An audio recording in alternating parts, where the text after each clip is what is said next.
Bit of Human League, eh guys? Do you remember this? Oh, lunchtime now. Gordon Bennett, don't the day go quick when you're having fun? Anyway, I was going to say good morning to everyone, but it's afternoon now, so good afternoon everyone. I hope you're all having a great day, keeping yourself nice and safe, keeping yourself nice and warm because it's pretty cold outside. I've just had to bring my missus round to the dentist. I did do a video a few days ago saying, look, my missus had to go to the dentist and things like that, but she had to have a temporary filling, and that filling what she had only lasted for 2 days. So basically we had Sunday dinner, a bit of chicken and one of the roast potatoes. Must have knocked the filling out, I don't know, but yeah, it lasted just a few days and she had to phone them up, bless her, and we've had to come back round the dentist again for the second job on the same tooth. The tooth was cracked in half and she needed a filling. They filled the first one, filled the tooth the first time, and as I said, it didn't last 2 minutes. So yeah, that's NHS for you, I suppose. I'm not saying NHS ain't good people, because they're really good people, and they're working wonders for the community and they're doing very good things. But it's on a different league when you go private. You get a lot better reception and you get better treatment too. But at the minute we're not in a position to go private, so unfortunately we've got to stick with the NHS, the good old NHS. But slowly always wins the race, guys. But yeah, my missus is in the dentist at the minute having her teeth done, so I'm outside in the car waiting. And yeah, when I put my computer on this morning, I was reading a few comments, and a few of my followers have asked me to do a video on when I was banged up. Did I have any famous cellmates, or was any of my cellmates very, very skilled in certain things, what they was in jail for, and people were interested in prison stories. So yeah, you know, I'll be uploading more prison stories, and thanks for giving that little bit of direction, mate. But yeah, I've been banged up with quite a few famous people along the way. But as many people know, that when you're a Cat A or you're a high risk prisoner, or you're doing a long sentence, you're kept in this single cell, and that was the case for me. But as in people, famous people outside, yeah, of course, like Dr. Harrold Shipman, I was with him. He never used to come out of his cell really, only of a Wednesday afternoon when they used to call out library, and he'd come along and go to the library. It's very quiet, more like a bit of a hobbit, to be honest with you. A bit unreal that he killed all them patients with morphine, but yeah, no one troubled him in jail, and no one bullied him because of the offence what he was in for. Because he was doing a life sentence anyway, he got quite a bit of respect from the other inmates. And to be honest with you, if anyone got ill in the nick or on the wing, we'd go up to Harrold Shipman and he'd diagnose our problem and tell us what to do. So yeah, I got on quite well with Harrold. He was a frail old man. I don't know why he'd done all them murders and killed all them poor old age pensioners, them patients. I didn't really read up on the story too much. I don't know whether he done it for gain or he was like a sadomasochist into things like that. You know, some people get off on violence and some people, I don't really want to talk about it, do you know what I mean? But you know what I'm talking about, guys. He didn't come across as one of them, but yeah, Harrold was one of them. Charlie Cray, I've been away with Charlie Cray. We was in Belmarsh together on House Block 4 under Category A conditions. I was with him for a good part of 13 months on remand.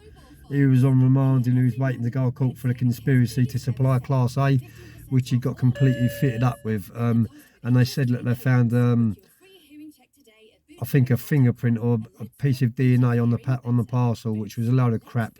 But yeah, I want to do a video soon also too on the flying squad, Barnes especially, and Tower Bridge, because they're the guys that brought me down in my firm, and there's a lot of corruption in the flying squad. They're still going today, but they couldn't get away with what they got away with years ago, like planting things on people and setting people up for different things, and entrapment and things like that. They just can't get away with it these days. because of CCTV and all the technology was come out nowadays, and thank God for that, because one of my good friends got fitted up with a 9mm Browning gun, or was a 32, I'm not too sure what it was, a 32 or 38 or 9mm, but he got fitted up going over London Bridge. He was with his missus and his kids in a Porsche, and they were doing stop checks, and they pulled him up at this other side of London Bridge, done a search on him because he had a criminal record, firearms on his record. He would never ever have a firearm in the boot of his car, especially with his kids in his car, and if he did have a firearm, he would have plotted it up and put it away before he went out on a day out with his family. But yeah, they opened the boot up, took the wheel out, and all of a sudden found a gun, a loaded gun too. So yeah, that was my co-defendant. I'm not going to mention his name because he's Mr. Big, and I don't like to mention people's names like that, especially who hasn't been on YouTube before. So I'm not going to mention any names. Most of my followers know my co-defendant was anyway. But yeah, my co-D, he got 6 years for that firearm, and that was from Tower Bridge Flying Squad. So they fitted him right up. But yeah, they're still going today. So maybe I'm going to bring this story to my channel soon, and we'll have a chat about that, a bit about police corruption and things like that. It still goes on today. I'm glad I'm out of it all, to be honest with you.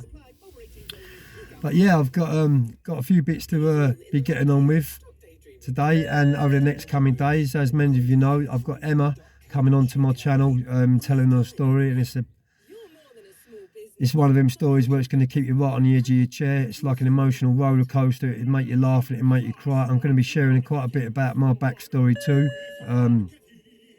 So yeah, we've got that to look forward to. Another Nigel Fitzmaurice. He's a DJ and he's over in Essex. I've actually been on to his station once before and done an interview with him, and he's a smashing guy. He's invited me back over to the radio station, so I've got that to coming up soon. Also Raphael Rowe, it's called Second Chance, as many of you know, he's all over YouTube. He's invited me back onto his channel, his podcast channel, to do part 2, so I've got that to look forward to. I'm also building my YouTube channel up. So yeah, I've got quite a lot going on with, guys, and I'm a busy man, but it's only ever since like all these things started dropping in place with me when I quit drugs. You know, I've got so many opportunities put in front of me nowadays that it's unbelievable. Anyway, guys, this is just a quick update just to let you know what I'm doing for a few hours. I'm going to pick my missus up in a minute and take her shopping, and you know, do the daily things what we do, and I'm going to go home and I'm going to start working on my PC, guys. So a massive shout out to Quadrex, Hydro Bill, just the two of them. I've got a lot more I want to shout out to, but I haven't got time in this video. But a massive shout out to all my followers. Thank you for the amazing feedback what you're giving me. You're very, very, very, very inspiring me, and it's you guys that gives me that push to put more videos out. So thank you very much indeed, and please keep them comments coming in, especially the positive ones. Negative comments, I haven't had many, and when I do get negative comments, I'll just flick through them and go to the positive ones, because light always outweighs dark, and they're dark, so I haven't got no time for negativity. But yeah, it's online stuff, so you're always going to get trolls. I've been lucky in that sense, because to be honest with you, you know, I don't make out on something what I'm not. I've spent most of my life in jail. I've had an horrendous life, a hard life. I don't make out to be the hardest person in the world or the hardest inmate or anything like that. I'm just a real person. And I like to say things as it is, you know. I don't beat about the bush. I come straight to the point and tell you straight as it is, straight out the horse's mouth.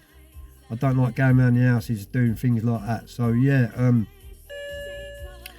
it is funny though when I look on YouTube and I look at all the other podcast wars calling each other out.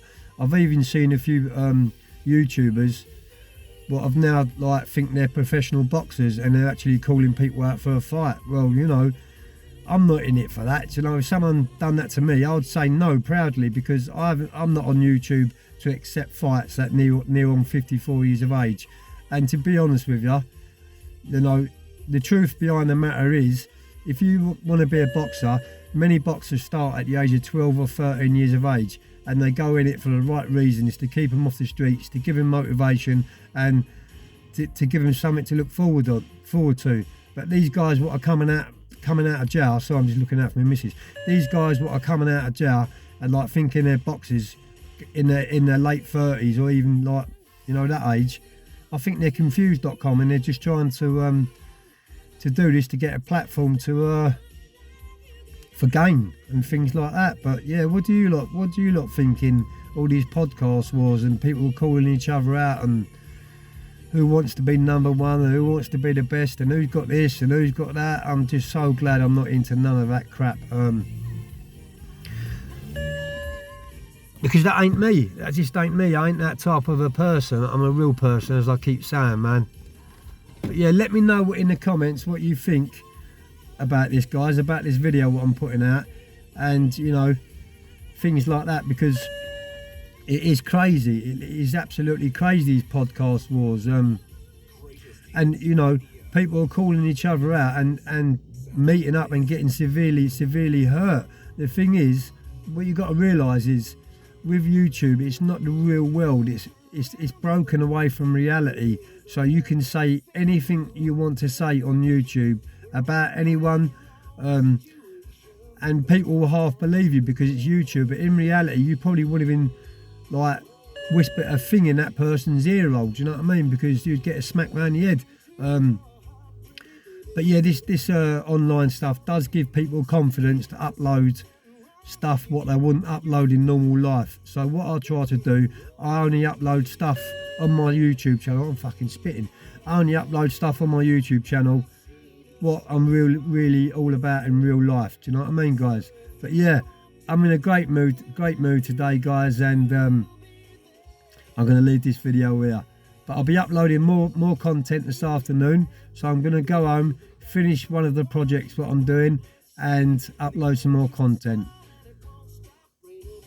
Thank you very much to all my new subscribers. Thank you very much to my subscribers who followed me from day one and followed my journey from day one and are still there today, still sending positive feedback to me, still inspiring me, and still giving me direction of what to talk about next, because there is only so much that I can talk about before I run out of space.